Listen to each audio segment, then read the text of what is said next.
తాజా అంశాన్ని చూస్తున్నాం. విజయనగరంలో టెర్రర్ లింక్స్ కేసులో నిందితులు సిరాజ్ సమీర్ ను కస్టడీకి తీసుకునేందుకు పోలీసులు కోర్టులో పిటిషన్ దాఖలు చేయనున్నట్లు తెలిసింది.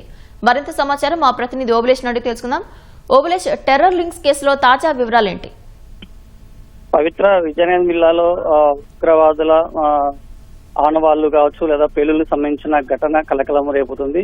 అయితే ఈ Vizianagaram two town police station లో పనిచేస్తున్న ఏఎస్ఐ కుమారుడు, అదేవిధంగా ఏఆర్ కానిస్టేబుల్ సోదరుడైన సిరాజ్ ఈ ఉగ్రవాద తాలూకా సంబంధించిన పేలులకు సంబంధించిన కార్యకలాపాలకు పాల్గొనడము విజయనగరం జిల్లా వ్యాప్తంగా కలకలం రేపుతుంది. ఎంతో ప్రశాంతమైన జిల్లాలో ఇలాంటి సంఘటనలు చోటు చేసుకోవడం పట్ల జిల్లా వాసులు దిగ్భ్రాంతి వ్యక్తం చేస్తున్నారు. అయితే ఈ సంఘటన సంబంధించి తెలంగాణ ఇంటెలిజెన్స్ తర్వాత ఐబీ ఎన్ఆర్ఐ తో పాటు విజయనగరం పోలీసులు కూడా ఈ కేసును పూర్తి స్థాయిలో దర్యాప్తు చేయడానికి ముమ్మరం చేశారు.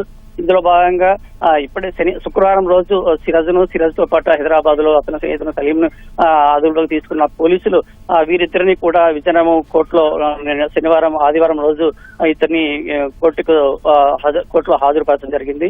కోర్టులో హాజరుపరిచిన అనంతరం వీరిద్దరిని కూడా కస్టడీకి తీసుకునేందుకు, అంటే ఈ సంఘటన పేలుళ్ల కుట్రలకు పాల్పడిన వీరిద్దరి నుంచి కూడా మరింత సమాచారం సేకరణకు పూర్తి స్థాయి దర్యాప్తు కోసం వీరిద్దరిని కూడా కస్టడీకి మరి కొద్దిసేపట్లో కోరనున్నట్లు తెలుస్తుంది పవిత్ర.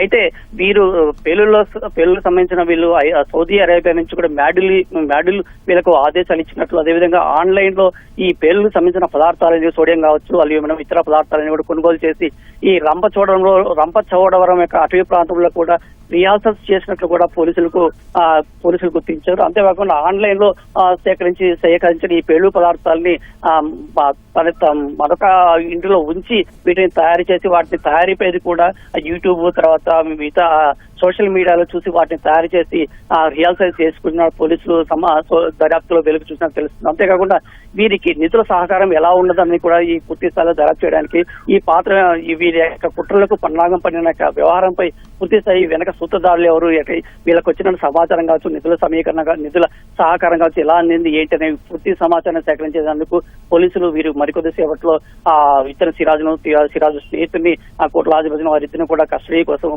కోరినట్లు తెలుస్తోంది పవిత్ర. ధన్యవాదాలు ఓబులేష్.